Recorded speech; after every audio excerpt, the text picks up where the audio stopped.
રાજકોટ પૂર્વ ભાજપ કોર્પોરેટર અનિલ મકવાણાના લાંચકાંડ મુદ્દે કોંગ્રેસનો અનોખો વિરોધ. સર્કિટ હાઉસ ખાતે ગંગાજળ છાંટી કર્યું શુદ્ધિકરણ. નમસ્કાર દર્શક મિત્રો, આપ નિહાળી રહ્યા છો SS2 ન્યૂઝ ચેનલ. શહેરમાં ગેરકાયદે બાંધકામ મામલે કથિત તોડકાંડ અને લાંચના આક્ષેપોને લઈને રાજકોટનું રાજકારણ ગરમાયું છે. ભાજપના પૂર્વ કોર્પોરેટર અનિલ મકવાણા પર ગેરકાયદે બાંધકામને લઈને લાંચ માંગવાના ગંભીર આક્ષેપો લાગ્યા બાદ વિપક્ષ કોંગ્રેસ આક્રમક મૂડમાં આવી ગઈ છે. પ્રાપ્ત વિગતો અનુસાર રાજકોટમાં ગેરકાયદેસર બાંધકામોને છાવરવા અને કાર્યવાહી ન કરવાના બદલામાં ભાજપના પૂર્વ નગરસેવક અનિલ મકવાણાએ લાંચ માંગી હોવાનો મામલો તાજેતરમાં પ્રકાશમાં આવ્યો છે. સત્તાધારી પક્ષના જ પૂર્વ નગરસેવકનું નામ આ કથિત ભ્રષ્ટાચારમાં ઉછળતા ભારે ખળભળાટ મચી ગયો છે. આ સમગ્ર મામલે સત્તાધીશો પર પ્રહાર કરવા અને ભ્રષ્ટાચારને ખુલ્લો પાડવા રાજકોટ શહેર કોંગ્રેસ દ્વારા આજે એક અનોખો વિરોધ કાર્યક્રમ યોજવામાં આવ્યો હતો. શહેર કોંગ્રેસના આગેવાનો અને કાર્યકરો મોટી સંખ્યામાં રાજકોટ સર્કિટ હાઉસ ખાતે પહોંચ્યા હતા અને ત્યાં ગંગાજળ છાંટીને પરિસરનું શુદ્ધિકરણ કર્યું હતું.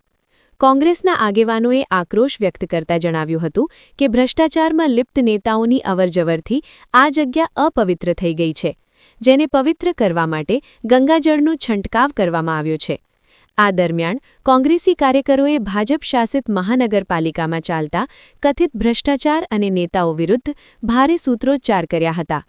કોંગ્રેસ દ્વારા માંગ કરવામાં આવી છે કે આ લાંચકાંડ મામલે તટસ્થ અને ઉચ્ચ સ્તરીય તપાસ થવી જોઈએ અને જવાબદારો સામે કડક કાર્યવાહી કરવામાં આવે. આ ઘટના બાદ સ્થાનિક રાજકારણમાં ગરમાવો આવ્યો છે અને ભાજપ સંગઠન પર દબાણ વધ્યું છે. Bureau report, SS2 news, Rajkot. House ખાતે કોંગ્રેસ દ્વારા વિરોધ પ્રદર્શન કરવામાં આવશે, કયા પ્રકારનું કાર્યક્રમ?